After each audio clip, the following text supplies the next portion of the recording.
UP विधानसभा की seat संख्या 273 यानी अयोध्या की मिल्कीपुर विधानसभा सीट। अयोध्या के श्री राम मंदिर से लगभग 40 किलोमीटर दूर बसे हुए इस मिल्कीपुर विधानसभा सीट पर होने वाले उपचुनाव को लेकर बड़ा ही दिलचस्प मुकाबला होने वाला है। नवंबर 2024 में 9 सीटों पर हुए उपचुनाव के परिणाम आने के बाद बसपा सुप्रीमो मायावती ने अपनी पार्टी की ओर से ऐलान किया कि उनकी पार्टी किसी भी उपचुनाव में भाग नहीं लेगी, जिसके बाद मिल्कीपुर विधानसभा सीट का उपचुनावी मुकाबला मुख्य रूप से भाजपा और समाजवादी पार्टी के बीच का होना तय माना गया, क्योंकि यही मुख्य रूप से इस लड़ाई के सबसे बड़े धुरंधर नजर आए। मगर इस उपचुनाव से पहले ही जो नामांकन हुआ, उस नामांकन को लेकर बड़े खेल हो गए, जिससे दोनों ही दलों के बीच हलचल तेज हो गई है। लेकिन जैसे ही नामांकन की प्रक्रिया संपन्न हुई तो पता चला कि इस सीट के उपचुनाव के लिए केवल सपा या भाजपा के ही एक एक प्रत्याशी नहीं, बल्कि कुल मिलाकर 14 प्रत्याशियों ने चुनाव लड़ने के लिए अपना अपना नामांकन पत्र दाखिल किया है। मगर इनमें से भी कटाई छटाई के बाद अब 10 दावेदार बचे हैं जो एक दूसरे से टकराने के लिए चुनावी मैदान में उतर आए हैं।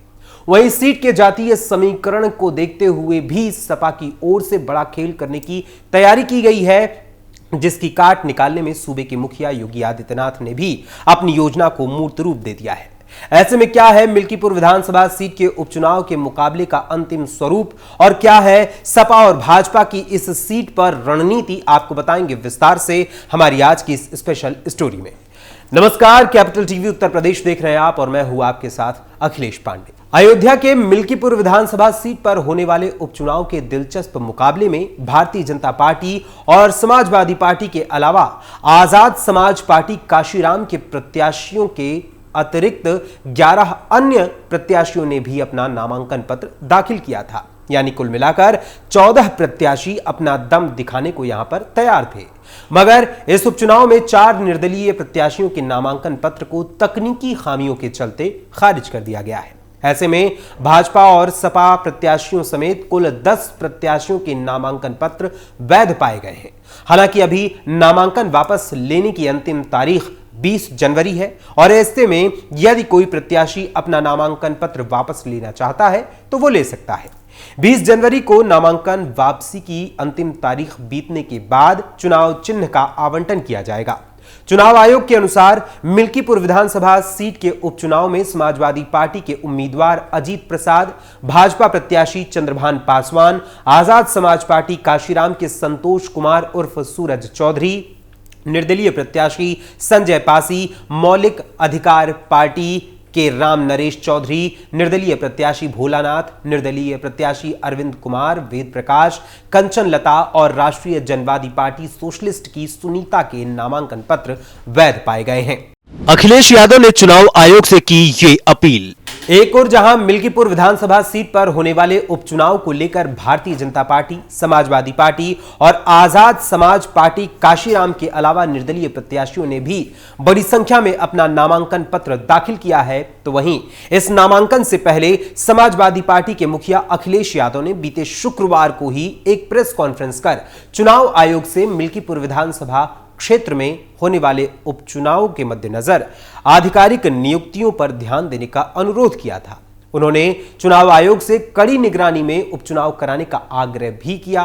पूर्व मुख्यमंत्री अखिलेश यादव ने सोशल मीडिया प्लेटफॉर्म एक्स पर एक पोस्ट भी किया और उसमें लिखा, चुनाव आयोग को मिल्कीपुर में भाजपा समर्थक सरकारी अधिकारियों की नियुक्ति का संज्ञान लेना चाहिए और कड़ी निगरानी में चुनाव कराकर अपने निष्पक्ष कामकाज की स्वस्थ परंपरा सुनिश्चित करनी चाहिए।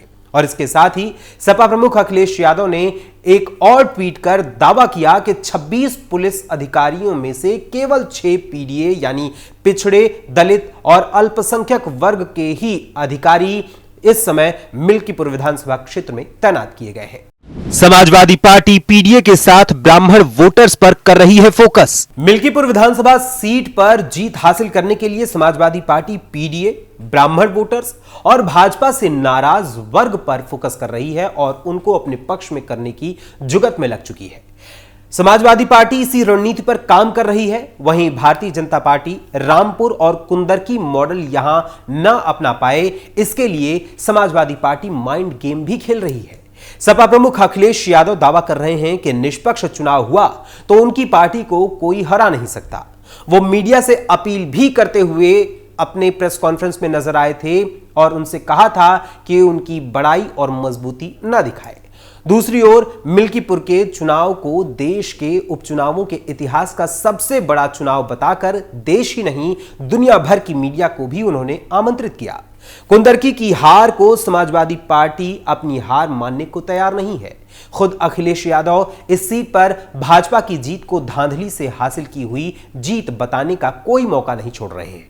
वहीं मिल्कीपुर विधानसभा के उपचुनाव को लेकर अखिलेश यादव का मानना है कि इस चुनाव का रिजल्ट बड़ा संदेश देकर जाएगा। अखिलेश यादव का दावा है कि इस चुनाव के बाद भाजपा का यह भ्रम टूट जाएगा कि कुछ लोग हमेशा उन्हीं को वोट देते हैं। मिल्कीपुर में पीडीए का सौहार्द जीतेगा और सांप्रदायिक राजनीति हारेगी, ऐसा अखिलेश यादव का दावा है। अखिलेश यादव की पूरी कोशिश है कि किसी भी तरह से मीडिया मिल्कीपुर पर फोकस्ड रहे और वहां पारदर्शी तरीके से चुनाव हो तो मामला उनके पक्ष में होगा। लेकिन इस दावे के पीछे क्या है अखिलेश यादव की असल रणनीति, अब जरा वो भी जान लीजिए। पीडीए के नाम पर जीत का भरोसा। मिल्कीपुर विधानसभा सीट पर यदि हम जातीय समीकरणों की बात करें तो जातीय समीकरण के आधार पर समाजवादी पार्टी अपनी जीत की योजना बना रही है। सपा पीडीए फॉर्मूले को आगे करने के साथ ही यहां अगड़ों में ब्राह्मण वोटर्स को रिझाने में लगी हुई है और इसके लिए उसने तेज नारायण पांडे उर्फ पवन पांडे के ऊपर इस समय फोकस किया है और उन्हीं के जरिए अपनी मुहिम को जारी रखा है। जबकि वहां दूसरी ओर भाजपा ने यहां पूर्व सांसद लल्लू सिंह को अपना प्रभारी बनाया है। मगर इसके साथ ही सीएम योगी आदित्यनाथ ने जातीय आधार पर विभिन्न नेताओं को जमीनी स्तर पर उतारकर हर हिंदू जाति के मतदाताओं को एकजुट करने और भाजपा के पक्ष में वोट लाने की तरकीब भी लगा दी है। भाजपा के भीतरघात से भी अखिलेश को आस। मिल्कीपुर विधानसभा सीट से भारतीय जनता पार्टी के टिकट से 2017 में विधायक चुने गए बाबा गोरखनाथ को 2022 विधानसभा चुनाव में अवधेश प्रसाद ने समाजवादी पार्टी की ओर से शिकस्त दी थी, जिसके बाद से बाबा गोरखनाथ लगातार मिल्कीपुर विधानसभा क्षेत्र में सक्रिय थे और बाबा गोरखनाथ मिल्कीपुर विधानसभा क्षेत्र से बीजेपी की तरफ से अपने आप को स्वघोषित उम्मीदवार मानकर चल रहे थे। मगर पार्टी को मिले फीडबैक के अनुसार गोरखनाथ के उम्मीदों को तोड़ दिया गया। उपचुनाव में चंद्रभान पासवान को टिकट दे दिया गया। भारतीय जनता पार्टी की ओर से चंद्रभान पासवान के नामांकन में जिले और प्रदेश के नेताओं ने मंच साझा किया, मगर मंच पर बाबा गोरखनाथ नजर नहीं आए। सूत्रों के अनुसार गोरखनाथ को मनाने के लिए जिले के प्रभारी मंत्री और अन्य स्थानीय नेताओं ने उनसे मुलाकात भी की।